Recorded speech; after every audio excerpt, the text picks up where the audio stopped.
Starship Warrior is the new premier control archetype in the StarCraft mini set metagame. The idea behind the deck is you have Jim Raynor, which is able to get all the extra StarCrafts that you've ended up summoning out of your pool. And then once you've done that, you're able to also make sure that you can have Ziliax too. And you have things like Hydration Station, and also, along with Hydration Station, you have the Inventor Boom, which then will summon more of your mechs. And with the change that's happened to all of the Jim Raynor classes, each of them now have mechs as their tribe tag. So that means that when you use your hydration station and when you use your boom master, when you use your Doctor Boom, you're able to actually resummon it back out. The cards that you want to be mulliganing for in this deck is the Starship Location, New Heights, Liftoff, sometimes the Crystal, and sometimes the Yamoto Cannon. These are probably the best sorts of things to make sure that you end up getting into your late game. And then you could also, if you want to, mulligan for Tillen Traveler too. But the idea is that you end up stalling out as long as you need to, and then you're able to out survive and outlast your opponent. The other thing that's really strong with this deck is any deck that uses Ceaseless Expanse, you can save the Ghost until Ceaseless Expanse comes out or gets down to the 0 cost, and then you can play Ghost and it more than likely will hit the Ceaseless Expanse. In future gameplay video, the Paladin deck that I end up playing against, it actually does show this footage of Ghost taking out a Ceaseless Expanse, so be ready to watch for that in the later game. And now let's get into the footage that is occurring right now. So I'm currently in turn 5. I've got my I've got a starship that's here, and I also do have my cannon. What I'm hoping for is to hit the 5/5 with the 50%, but unfortunately it doesn't. That's okay because you can still, with the cannon, it also allows you when you relaunch your starship to use that ability a second time. So that is always going to be quite effective for me. Against a mage deck as well, I just need to be making sure that I'm not taking too much damage and I'm just holding out against the opponent. I end up here playing down all my taunts because I do want to make that starship bigger, and I also have the Exodar in my hand, which should be quite strong into the mage deck. They end up using the photon cannon, so the list they're going to use is going to be using the Colossus, so I need to make sure that I'm keeping my health total around that 30 health sort of mark with not too much sitting on the board. If I do get lower than that, I do need to make sure that I'm doing some trades to make sure that I'm going into them well and effectively. Right here, I end up drawing into my Ziliax, which is always going to be a strong play. So I use my 3/1 to trade into the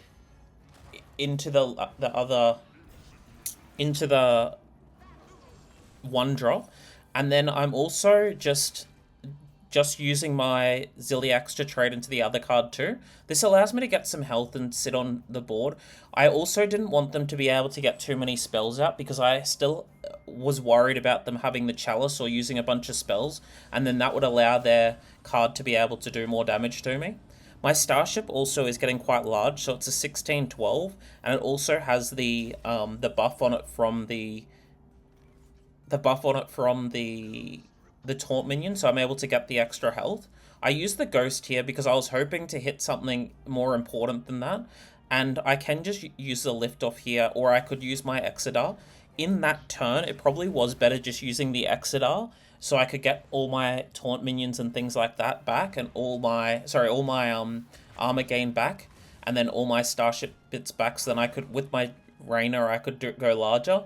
But the thing that also needs to be considered in this situation is that they're not really going to be able to outlast me. Like, as soon as I can establish control of the game, I will be able to outdo them. It is important that you get your Amorite starship online as well, because otherwise you won't be able to use Hydration Station with it. So they end up using a Fire Blast. They only have one card left in their hand, so it's not really posing too much of a threat to me. And they end up just conceding. So I ended up obviously outlasting them, and I kept control and value of the cards that were in my hand.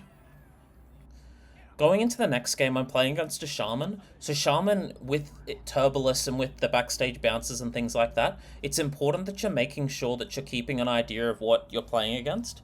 The mulligan I went for was keeping new heights. I ended up also getting the Starship, the Starport, and also another new heights, which is quite good. Since I don't have a turn 1 player, I'm just going to coin here and get the second Starport out, and then just play it down, because next turn I'll be able to use another Starport too. The only time that this is the incorrect play is if I had a 4-drop. If I had the 4th drop star piece out, the Amarak, because if I used that, then it would be able to I could go new heights into it on turn 3. But since I didn't have it in hand, it ended up obviously being the better play doing the Starport. So my opponent's going into their turn 3. They've got Liftoff, so that allows them to draw more of their Terran cards, and then it's not too much of a concern for me because I am probably the more powerful deck in terms of the late game. So since they're not really applying too much pressure or tempo, I can just keep building my Starship up. They do get another Starport proc on, so they can get another one piece onto their Starship, and more than likely going into next turn I'm just going to use new heights and hero power. The Yamato cannon is a choice as well, so I can get it onto the board. I end up just going for the trade and then playing down the cannon, so I can I end up just doing the new heights so I can use my mana next turn. The 4 new heights in that sort of situation, like, I don't really need to apply too much pressure to them, since I do have the 2-1 that's still on the board anyway. And what I'm also making sure that I'm thinking about too is making sure that I am able to access my later game cards, because the Ziliax is one of the ways that I can end up winning, because these decks aren't usually running Bob the Bartender. I end up playing down my Ham because I'm hoping to be able to get something decent from their pool. I end up getting their Titan, which is a really strong card to be getting in this game because it's a way that they end up getting the extra burst onto their field. They have the Incendious, which is fine, and then they're going to do a trade of a few minions. So with that, it ends up meaning that I have a 1 in 3 with a 1 in 4, sorry, with the cannon. So the cannon probably is going to be the play here. Or I could use the Blade Storm to turn into a 1 in 2, which is how I end up doing it. So if it hits Incendious, it's obviously great. If it hits SCV, it's not as good. But the idea behind that was to make sure that I had the most likely outcome of trading into it. They also then used their Bob the Bartender, so this is a different list to the common one that's being used by the Shaman. And since they used it on my cannon, I don't really care too much because it means that I can access my Ziliax now without even having to worry about them taking it. They should have obviously waited the extra turn to be able to make sure that they wouldn't just have a Ziliax go straight into them. Because with Ziliax, it essentially is the way that this deck functions really well into a lot of different archetypes. Because being able to rush and have the Reborn and Divine Shield and things is too powerful for a lot of decks. So they end up getting the Defense Crystal and such down. I end up using my Garish's Gift to be able to draw, and then I play my Defense Crystal down as well, and Hero Power. So I'm just making sure right now that I'm getting a bigger and bigger Starship, because generally with this deck you only want to be summoning one. I also didn't want to summon the Starship until afterwards, because if it didn't have Taunt, when I, obviously with the Ammonite Crystal in it, it wouldn't actually then come out of my Hydration Station, which would make my deck fundamentally a lot weaker, because if you lose a lot of your Starship procs and then it doesn't have the Taunt there, the Hydration Station play obviously isn't as strong, and you also don't gain that extra armor that's available. So that's the reason why I was waiting a longer time to be able to get the proc off. I end up drawing into my Ghost, so I just play it down and I'm hoping to hit something decent with it. I just get a lock on, so it's not really too great in terms of that, so I grab another Ghost, and then I'm going to be using it again. In terms of this play, it probably was better just holding it for a future turn, because I do obviously have Axe, like, they could potentially have like a Ceaseless Expanse or something like that. That would be a much better thing to be able to use those Ghosts into. So they end up using their Battle Cruiser here. They get their 1916, and then they obviously do some AoE and damage to my board. So it means that the Jim Raynor play that they could do is a little bit scary. I also do have my hydration station. I just drew onto my Ceaseless Expanse as well. I just play down the hydration station here because I do want to make my starship a little bit bigger, but also Ziliax is definitely more important here than just having the starship active. I could have used coins and things like that to be able to access it, but it still isn't a big enough starship, especially if they get the Jim Raynor play on. They use their shutter block here, which is fine because it's essentially they ended up also using their siege tank, so it's not actually dealing damage to my face, but they are able to clear the 3 minions that I have. I'm not too concerned about that because ultimately it means that none of that damage ended up going face. My battle cruiser has gotten a lot bigger now, so now it's up to a 1412. So I end up just launching the starship here. Obviously having Exodar as the launch is really powerful too to make sure that you do get the extra buffs.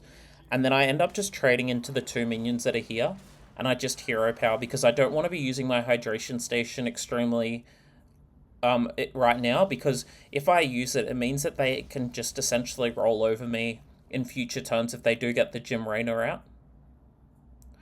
So they end up playing down their shutter block, and then they use their Jim Raynor. So this means that I'm not really too scared now of what they end up doing. So they get all their minions out, they get some buffs and things like that. The damage ends up going to my face. And then they send out their next one as well that comes out. It does get me quite low, but I do end up getting the armor back, obviously, from the cruiser, and then I'm able to resummon another one, and then it ends up getting more armor through that. So with that being onto the board, I end up just using the Ceaseless Expanse to clear, and then I just play my own defense crystal and armor up, and then obviously that ends up the game for them, because once they've used that combo, there's not really too much left in their deck that they're able to do to deal with the control-y sort of archetype. They did get really close, obviously, with those different procs and buffs.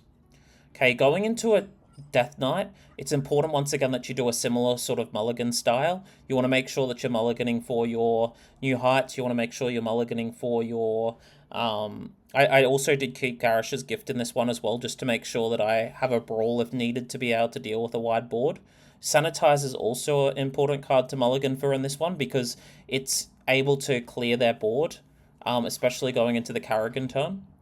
They end up using the Buccaneer here, so it's something that I do need to think about for clearing. I end up using Bladestorm to make sure that it's not on board for the turn 3 Infestor play, because ultimately the way that I end up really losing this matchup is if they end up getting too much value from their Infestor, because if they get a lot of Infestor buffs and things like that, it means that I have to use a lot of my board clears into them, and it means that I can't really, I potentially could miss a turn, and then it ends up ultimately swinging the game too much and they get too much damage onto me and ultimately ends up clearing me. I'm going into turn 4 with my cannon, so I'm hoping obviously the Brood Queen, but if not, it's not the end of the world. I end up hitting the Brood Queen, which is really good for me. It's obviously the better of the two to occur there, but ultimately it's just more so making sure that I do apply as much tempo as I can. They use their Hydralisk here to be able to deal extra damage to me, obviously coming from the Brood Queen because that's one of the Hunter cards. I end up then just drawing into Hydration Station. There isn't really too much I want to do here. The likelihood of me hitting the cannon on the 4-2 is very low, so I didn't end up playing that one down. I just wanted to get a Starship piece online and be able to get ready for that. I also do have Brawl next turn if I need to. I have access to the Brawl, so it's not too much of a concern for me with what they're doing. They end up just hitting into my 2-1 with their charge minion and just going face with the other minion. So ultimately, they're not really establishing too much. So I don't really care that they haven't done anything that's there. I end up just playing down the cannon for tempo once I've killed the 4-2, and I just go from that. I possibly could have just used the I possibly could have just waited that extra turn, and just used the cannon first to see if it got the 4-2 before using my extra armor card. But it was ultimately more than likely going to be the card that I'd be playing down anyway. So I just decided that it'd be fine to do that. I use Liftoff here to be able to draw some cards. I got the Gem Rainer and I also got the Ghost. I'm hoping the Ghost hits something important when I use it. It hits a Horn of Winter, which can be relatively important for their combo turns that they end up trying to go for. I do have my cannon, so I just trade into one of the Zerglings to make sure if they do end up getting a buff proc that I'm able to just deal with them a little bit easier. They end up playing down their Karrigan, which is able to clear my entire board, and then obviously they've got a big, they've got a lot of tempo that's been established through that.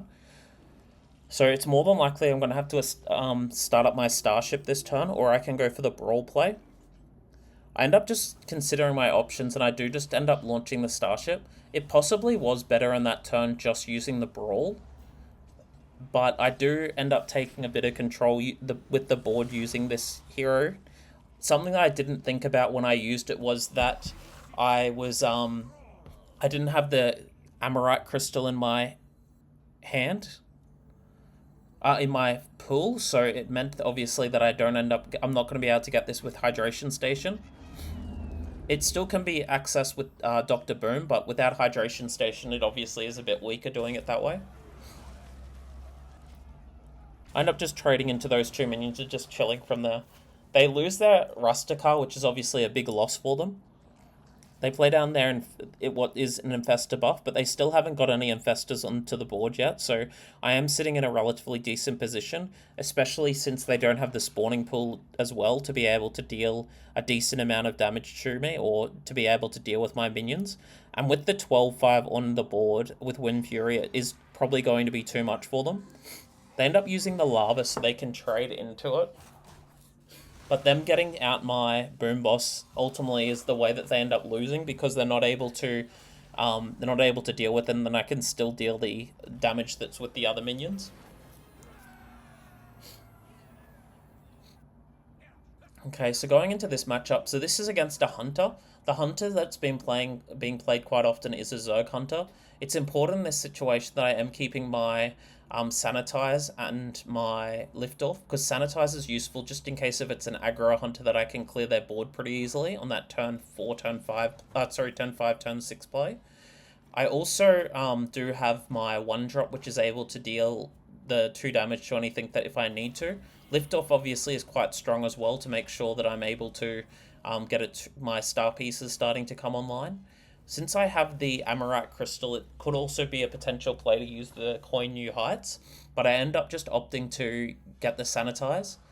Next turn is going to be using New Heights, I believe. I believe it's just using New Heights and also using the 1 mana weapon.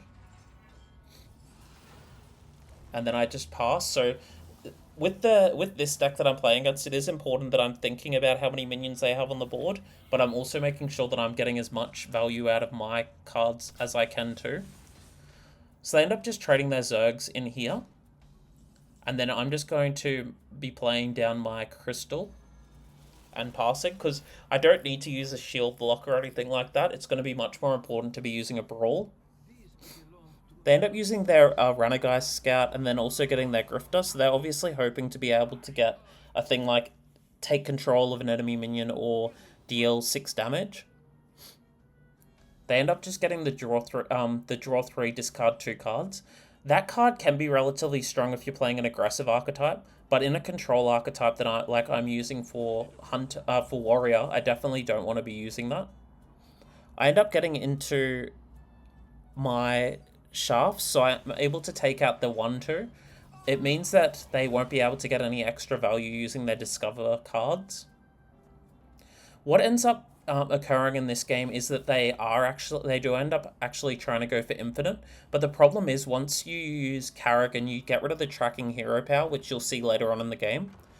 They use a Parrot Sanctuary just here, and then this obviously is Parrot Sanctuary is quite useful, especially for the aggro Zerg decks, because you're able to just keep playing one after another of the minions because they cost so little, and then the extra proc obviously activates each turn. They end up just trading into my Crystal, and then they still have the Grifter on the field as well, so I'm not too concerned about what they are actually dealing with and doing at the moment. With only 2 Zergs as well, it's not too much of a worry for me either. I end up using the cannon here because for the cannon, it means that I can trade into, obviously, something that's decent. I do end up getting the Grifter as well, which was good. That play just there that I did the shield block, it more than likely was not going to be the correct play, just because, like, reconsidering my choices that were available to me, being able to use Brawl is significantly more important in this matchup than just having an extra card and the extra little bit of armor. So that was not the correct play, and obviously you see that in hindsight. They end up just trading into my 3-1 and then they just leave that because they don't want their Incendious to die. Because of how they played that turn, I end up just using my Sanitize to clear the 2-1, which obviously wasn't the correct, the 12-turn, which isn't that great either for me. I lose a lot of value in that particular play. They end up using Alien Encounters here, so they still don't have all their Discovers because they haven't got the Niall just yet. They get the Zerglings down, and then I'm not under too much pressure because I still have the 15 armor along with my 20 health.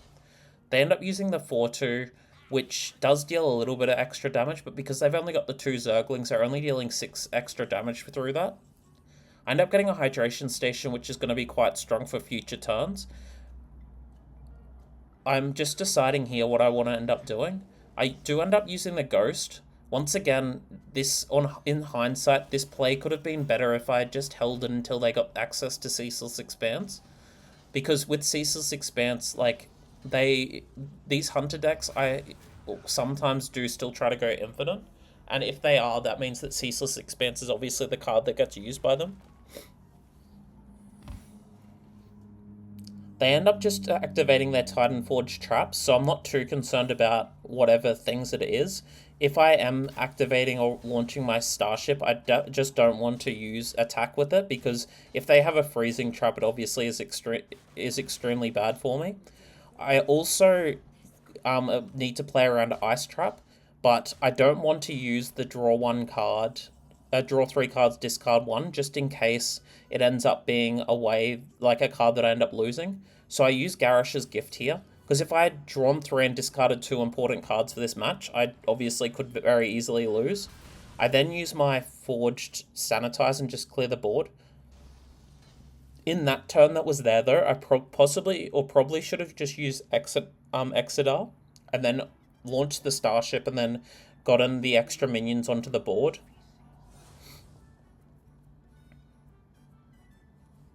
So they end up just discovering a minion. There isn't too much that's really going on at the moment for this turn. They do get their ETC, so this ends up they end up having the Fizzle in the pool. So they use, with the discover of the scout, they end up getting the Fizzle shortly, and it will obviously end up getting the cards that they need. They then use the scout to be able to get another card out of their deck. And they end up just bringing back their scout just so they can get some extra value. Because obviously in this situation here, their Zergs aren't doing enough. They've lost the value that's there. So now I'm just going to play down Exodar because I've only got 4 of my Starships in that pool. I end up using the one that gets the extra star pieces, and then I play them down. I think I did actually have an extra one, so I got a little bit lucky in that, and I just hold these other ones because I was playing around Rat Trap. They end up using the worm, so they draw some more cards.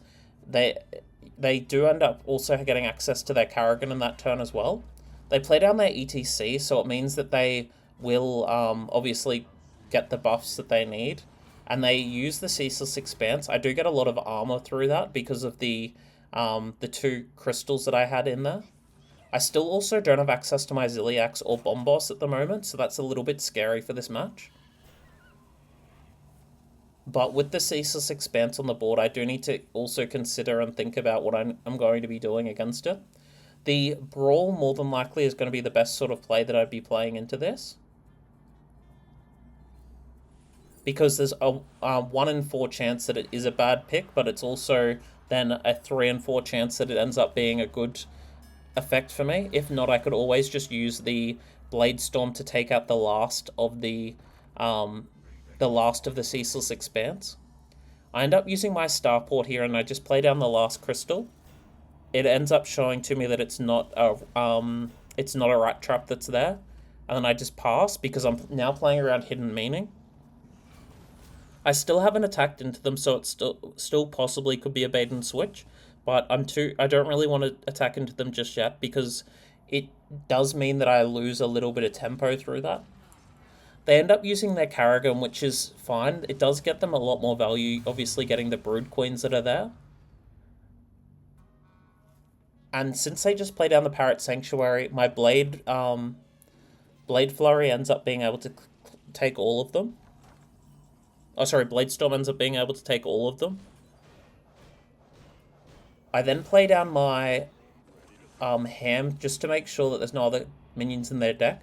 This wasn't actually an extremely great play because I already saw previously, and this is obviously just through the extra VOD, that there was only one option for bird watching, and then they obviously had to take it because they just used the bird watching. So it wasn't that great playing down the Ham in that turn, but there wasn't actually really anything else that I could do. Like, I could have done the hydration station, but because they played Fizzle, I do need to make sure that I'm keeping my value as locked up as possible. So they end up just using a tracking here. They're not getting anything extra through their scout, and then they're just chilling for another turn and using the forge. So I end up getting the Ceaseless Expanse here. I could use it to clear, but since their board isn't actually posing too much of a threat, there's no point in actually using the Ceaseless Expanse. Because if I did, like, it's possible or very easy that they'd be able to use their own one that they had shuffled with the Fizzle back at me. They end up just having one card left in their deck at the moment, so they can obviously use like a tracking that they just drew to be able to get it out. So that means that they've already got their Fizzle that's here. So the card that I'm looking for here is I'm looking for the Bomb Boss, because if I got the Bomb Boss in any sorts of these turns, it would be able to take out most of the infinite sort of turn that's there, and also more than likely be able to clear the board against them too. So they end up just choosing some more cards with their Titan Forge, and they do some trading. Sorry, they trade into my Ham, and I think they just go face afterwards. So this deals a decent amount of damage, obviously having the Zerglings that are there, but they are currently nearly board locked. They only obviously can access the next spot with the location that's there. I end up just playing down my Starport, putting it, using its effect, and then just chilling for another turn, because they're not really posing too much damage. In reality, I've got 40 health, and they're only at the moment posing about 15 damage per turn, once you include the hero power. So they end up just trading the Zergling, I believe, here. Because at the moment, just dealing with the 2-1 isn't really too much of a thing to worry about. They end up just using the hero power and just doing the rest of it as face damage, so it's not really doing anything for these turns. Like, they're getting a decent amount of damage down, but ultimately I'm just trying to look for Ziliax, I'm just trying to look for Bomb Boss, I'm just trying to look for those sorts of cards that can make sure that I stabilize the game. I get the Ziliax down and I just pass, because with the cards that this opponent's played, I highly doubt they have the availability to also be including a Bob the Bartender. They end up using the Parrot Sanctuary because now it's active, and they use their Ceaseless Expanse, so that now puts this Ziliax into my pool. And they use Alien Encounters and play a Zergling. So they've got a wide board once again to be able to deal with me, and they do end up clearing the Ziliax. And I think they also do get access to their other dude in a moment too. They end up getting access to their Fizzle cards in a moment too, because they're trying to reduce down their cards, then they don't end up having useless stuff and obviously overdrawing and things. So I draw into my Inventor Boom, and what I'm thinking about right now is what the best way to go about it is. Because if I use the Inventor Boom, I'm wanting to obviously get my stronger Starship. I have a lot of value sitting in my hand, so like the 2 Hydration Stations, Ceaseless Expanse, the the Starship, etc. I end up just using the Ceaseless Expanse here to make sure the board's all cleared, and then I just use my hero power. On like second thoughts and things like that, it possibly was better just holding the Ceaseless Expanse and using something else. But with the Ceaseless Expanse, it means that everything's all cleared, and I don't have to worry too much about it. The other thing that makes this hand a lot weaker compared to normal is since it doesn't have a tracking hero power, they can't shuffle the cards back into their deck and then also use the scout to be able to get back the fizzles. So I think that actually was a little bit of a misplay they just did then, because they still do have the fizzle that's in their hand. So if they had used the fizzle, they would have been able to get they would have been able to get the other stuff out of it. They would have been able to get the other fizzle snapshots using the tracking they just used. They end up using alien encounters here, so like they're losing a lot of sort of value through this. They're not making sure that they are actually going infinite. I finally hit into the enemy minion because I was hoping that it would be a freezing trap, because if obviously with freezing trap and Ceaseless Expanse, it does mean that you don't have to.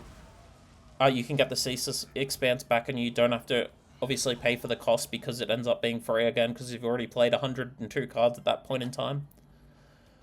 And I just end up passing here, so I've still got access to my Ceaseless Expanse. And I'm still at the moment playing around Ice Trap. I don't want to use my draw 3 cards because obviously once again that still is a possible lose condition. There's still some cards I think that are left that could possibly. There's still a chance that there's an Ice Trap as well, so I don't want to use my Hydration Station at the moment. And they end up using their spawning pool. They get down their Zerglings. They do have access to that Ceaseless Expanse, obviously. And they use Ravage. I feel like that's a little bit of a iffy play for them to be doing. Obviously if they leave Ziliax alive, it's very difficult for them to come back. I use the cannon here. Don't really mind too much of what it hits. It ends up hitting the obviously the worst of them with being the Zergling, and I just launch my new Starship, and it allows me to do a large board clear because just having access to it is quite powerful. And I know that it's not a freezing trap because I obviously had already attacked in the previous turn using the Ceaseless Expanse, so I was able to attack without any real worry of it being cleared. So they've got 5 cards currently into their hand. They've got their alien encounters. They got the fizzle snapshot.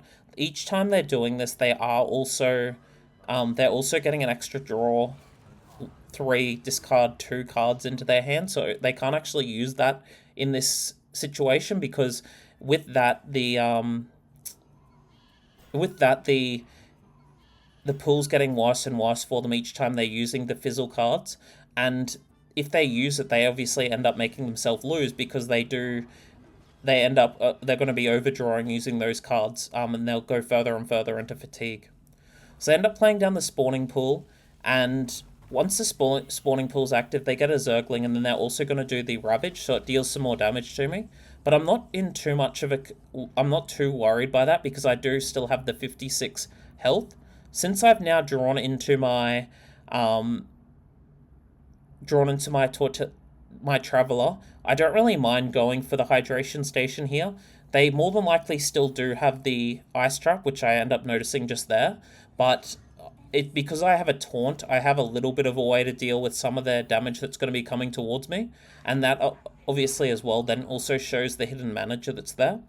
I was trying to wait around until I got access to my new height, so I wouldn't have to worry too much about that, but it ends up being just the way it is. The other thing that's also happening at the moment is that they're still getting more and more of those draw 3, discard 2 cards into their hand. So it's clogging up their hand quite a lot. And each time then they use the fizzle, they're getting one more and one more and one more into that. So right now, just getting the Hydration Station and stabilizing the board's my best way to win, because with the Ceaseless Expanses that they're using, that's obviously, all fine and good, but they are getting those bad cards into their hand too. They end up using down their fizzle, and I just played my Boom Boss here. because with Boom Boss, since I finally draw it, it more than likely the TNT will clear what I need to onto their board, and I end up just passing, and they end up conceding because obviously the game would be over at that sort of point in time. I think they also ran out of fizzles because of all the different snapshots not being great for them. Okay, so going into Paladin, this is ends up being the Starship Paladin, and what I'd like you to watch for in this game is that I'm thinking my Mulligan at the moment too. I end up just keeping my Crystal and my Sanitize. Um, what I want you to watch for is the Ghost play that I end up doing. It ends up being pretty sweet. So I just end up passing here on turn 1. There isn't any play that I really have here. I keep the Sanitize just in case I need to do an AoE. This was also the first time that I played against a Starship Rogue, so Starship Paladin, so I didn't particularly know what the best way to mulligan for against it was. So I end up just forging my Sanitize and just chilling. They do get down the Hi-Ho Silverwing, which is perfectly fine, like I'm not too scared of that. I end up using my hero power and I just use the 1 mana spell onto their 2/1. It allows me to get my starships active a little bit earlier if I need to. And because I've got the defense crystal in my hand, it means that I'll be able to, if I need to, I can just launch it as quickly as I need to. They end up using the starport here, so they are significantly further in front of me for their starships and things. So I just play down my defense crystal because that was going to be my turn 4 play anyway, and just chill. Next turn, I don't have really any particular play that's sitting in my hand. They use the Ultra Capacitor, which is going to be quite a strong and a bit of an issue going into future turns. And then I end up drawing into Ham. So I have two options here. I can obviously use the Defense Crystal. I could use Garish's Gift to get Shield Block, which I end up doing. It gives me a little bit more armor. It also allows me to draw an extra card to see what I can go further into. I already do have a turn 6 play available anyway, with my Ham or with my Sanitize, so it just means that I have some sort of way to deal with them. They end up just going all face towards me as well, so it means that I've got a little bit extra health compared to what would have happened. I use my Sanitize here and it just clears most of the minions, and then they obviously get some more minions into their starship, which is a little bit scary now. At the moment, I'm just checking the starship, so it's important to keep track of all the starship buffs that your opponent and you have, because obviously with these new ones that are summoning random starship pieces, it's a little bit hard to keep track of all the different pieces that goes in, also what their buffs are and things like that. So my opponent here just plays down the starport, and then they play down their dimensional core, so this allows them to have a Divine Shield onto their starship, which is going to be a little bit scary for me. I end up playing the Traveler in New Heights here because it will mean that it will allow me to access Ziliax the next turn. And because I'm highly doubtful they're running Bob the Bartender, because a lot of decks have started to cut that, it means I can access that when I need to. They end up getting their starship, using their starship with the Exeter, and more than likely they're just going to try and establish a value, so they get the star pieces into their hand, which is probably the most powerful part of the Exeter, since you can get all your stronger minions out too, like your Defense Crystal or your Yamato Cannon and things like that. So at the moment, just deciding what I want to play, I end up just playing down the Ziliax because I do need to establish some pressure towards them, and I just trade into the 2/2 because it's got a taunt that's there. And right now I'm just trying to work out what particularly the things happen from that opponent's buff was. They end up, they obviously have quite a strong board that's sitting here, and they put a Divine Brew onto their 6/8, so I wasn't really playing too much around Divine Brew, because with Divine Brew, obviously it means that I'm not getting any heals through my Ziliax, but the thing that also is beneficial from that is that I'm able to use the starship with my Inventor Boom if I need to as well. So just having the Ziliax on the board means that I do actually establish somewhat of my next turns of play. So they're just deciding what they're going to end up doing. I'm not really sure what their big thought behind it is, because they still have the 10-8 to attack and the 4-1 to attack. They use their starport, so maybe they're just trying to decide if they're going to use their starport or not. They play the capacitor to be able to get the bigger minion and just end up passing after that. The thing that I'm a little bit concerned about going into the following turn is because of my hand, I don't really have too much. So I also only have the one battleship out as well, and I haven't used it, so I haven't launched it yet. So it's important here that I just use my Ziliax just to trade into the minions that I need to and get my defense crystal active. It's all fine in a perfect world to go for your defense crystal, and then just chill for an extra turn. But it's more likely that I probably ended up losing if I did that, and because if I did, it meant that I wouldn't be able to heal up a little bit more. I would be able to possibly get a little bit more armor, but the issue that comes from that is it wouldn't really be enough to be able to stabilize the board that's here. And the Exodar in the following turn will be a lot more powerful because I'll be able to launch the Starship alongside getting the extra armor if I need to. They end up using the Divine Brew onto their 2-1, so it means my Ziliax isn't getting any extra value.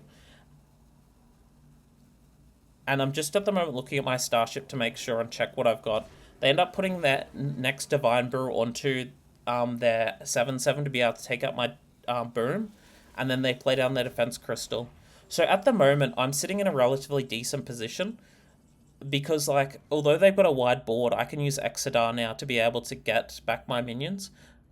I end up holding the Ghost here because I was thinking about playing it, but then I thought about the Ceaseless Expanse that's in my hand, and since it seemed like they were trying to apply for some tempo there, I just made sure that I just kept it, and then I just play down my defense crystals here and then hero power.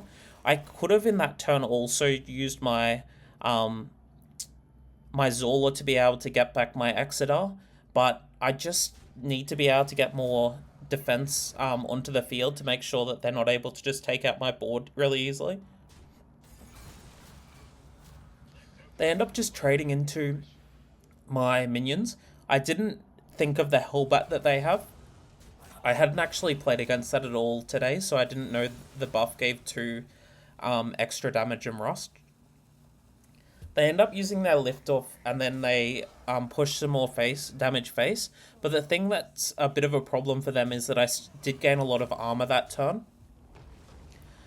And with the amount of minions that are on the board, I'm also quite considering the amount of cards that is left to be there. So what I do on this turn is I play down my New Heights to be able to get it active. I have 9 cards and they have 5 minions on the board, so I use my Ceaseless Expanse here. And then because I know that their Ceaseless Expanse is more than likely in their hand with so little cards left in their deck, I play the Ghost down, and then I end up hitting the Ceaseless Expanse and just chill. Because now, since I've got the establishment of the board, there's not... it obviously weakens them quite a lot. The issue that does come from that is that since I don't have the Zola put onto the Ceaseless Expanse at the moment, they could obviously create another board to be able to deal with my Ceaseless Expanse. They end up getting a bunch of damage and AoE and things like that onto my minions. Luckily, their Poisonous proc didn't activate till after their 2 damage 1 onto their things, and they get more of their defense crystals and things like that down, and then they trade into my Ceaseless Expanse. With the hand that I've got here, I don't particularly have too many options. Like, I could launch the Starship. I use my Starship piece, and it ends up hitting, luckily, into the 14-11. So, since they don't now have the Wind Fury, it means that I'm not too scared of dying this turn. And my defense crystal is sitting relatively pretty, but I don't have enough mana at the moment to be able to access it that way. So I just play down the Bomb Boss and I use my hero power. It means that, like, with the amount of damage that's posed on their board at the moment, they wouldn't be able to take me out. And it means that if I got a TNT, which I did, it means that it's establishing some more pressure against them. Luckily for me, it ended up hitting the 14 damage minion again, so they got quite unlucky two times in a row. And obviously I got quite lucky 2 turns in a row with the choices of cards that I have left in my available. They end up just trading and going face here. And then I end up drawing into my Starport, which is fine. I use the Zola here just to get the extra Bomb Boss because they're not really posing too much damage towards me. I hit into the 3-4 and I just hero power up. This turn here, I probably should have used the Starship to get it online, because it would have also meant that my armor would have been accessible, but it ended up hitting into a TNT as well anyway. It kills more of their minions, and they end up obviously having a 2 weaker board to be able to deal with my board that's here. So I'd like to thank you once again for your support. If you're enjoying the stream and the videos, please like and subscribe. I really appreciate the support, and bye for now.